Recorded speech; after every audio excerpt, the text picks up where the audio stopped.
Andrew, one of the big developments in the coalition, of course, post-election was Jacinta Price, her defection from the National to the Liberal Party. There could be more movement in terms of where she sits, if you like. Yes, Tom. Well, I expect a shadow cabinet to be announced in the next couple of days. I think we're that close to a coalition agreement now. Apparently, they're just working through the finer detail. Susan Lee has to attend the funeral of her mother on Friday, so I think the hope is that it's all done and dusted before then, and sources are suggesting to me that it will be in the next couple of days, so we'll await that with interest.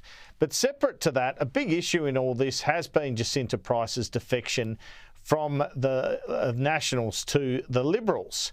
And Sky News can reveal this afternoon there were several overtures to Jacinta Price to move to the lower house before the last election. Peter Dutton discussed with her around 18 months ago, we understand, her running for either Lingiari or the seat of Solomon, both Northern Territory seats. There was a discussion around her perhaps running for the Liberal Party in the seat of Cook once Scott Morrison retired, and the Nationals approached her about running for the seats of Patterson and Hunter in the Hunter Valley. Well, Jacinta Price has given me a statement in relation to this, confirming such overtures.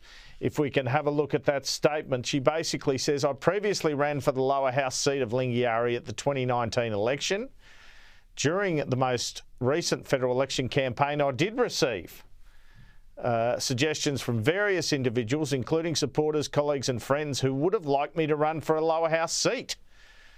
And she goes on, I remain content with that decision and look forward to continue a big task that lies ahead for the Liberal Party in holding the Albanese government to account in the Senate. Of course, the Nationals aren't happy with that because they've lost party status in the Senate. Bridget McKenzie is particularly not happy in relation to that. But she had a chance, is the point I'm trying to make, I guess. And Jacinta Price spoke about higher honours in an interview with our own Chris Kenny recently. But really, this election, the seat of Solomon, Labor only won it by 1.3%. It looks like she's passed up a pretty decent chance. Here was Jacinta Price with Chris Kenny a week or two ago. Do you regret leaving the Nationals party room? Perhaps you would be the deputy leader of the Nationals now if you'd stuck around. I don't regret that at all. I wanted to become a Liberal Party member when I was very first elected, and there were blocks in the way at that point. I was new to the game, but I absolutely feel like I am in my home.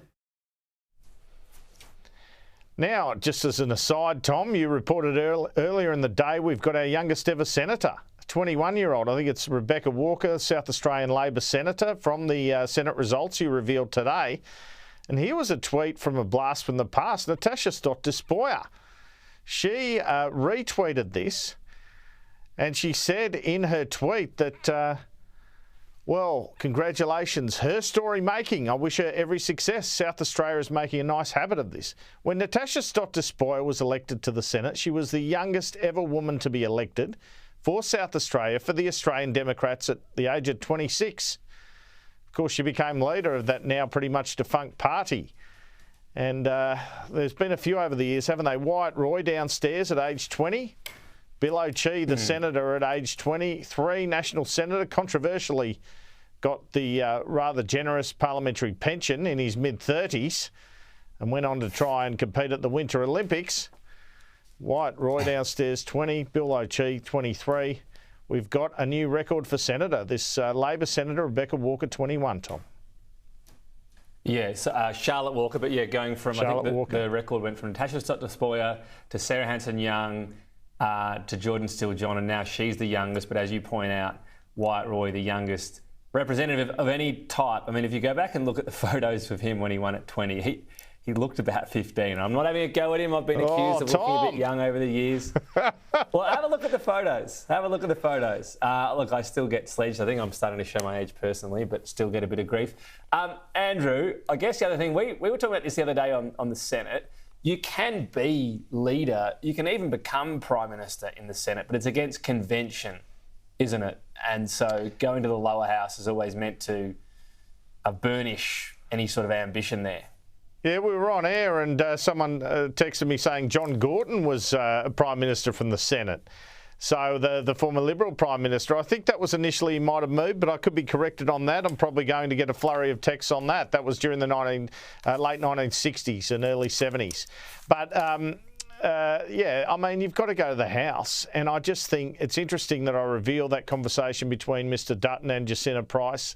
Lingiari, should I say Solomon, Lingiari, maybe she would have had a chance because she had the profile, but they ended up winning that pretty comfortably. But Solomon, where they'd done so well in the territory elections, held by just 1.3%. Now, you can't tell me Jacinta Price's profile wouldn't have won her that seat. Look, I don't know. I find the counterfactuals hard, but I take your point. You'd think it would have been on for young and old. You've got to take a risk to do it, I suppose. John Gorton, by the way, coming in after the death of Harold Holt. So this is the point. You can become Prime Minister as a Senator. He then went to a by-election, so it's pretty rare. Is this where it gets to, Andrew, though, that she wasn't quite willing to take that risk? And this is some of the private criticism, maybe even public as well, that you wait, you get your safe Senate spot, which you cannot lose in the Northern Territory. They go 1-1. There was just no doubt about that whatsoever. And then you jump ship. Well, there are certainly Nationals who question how much she really wants to be Prime Minister when she hasn't taken that jump. As I just reported, they offered Hunter and Patterson as possible seats.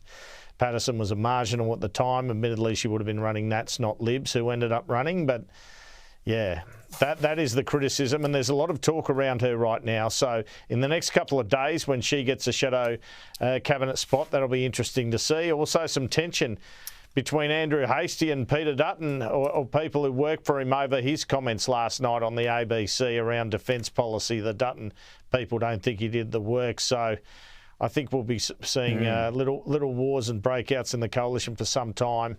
We got net zero, that discussion to come to, and the 2035 target, as I've been saying, that's a real problem in terms of a fracture of the coalition in the next 6 to 12 months, Tom. Exactly. So, look, there's always some entrail sifting, but they need it to not go on for too long for their sake. Andrew, great to get your story and thoughts today. Thank you.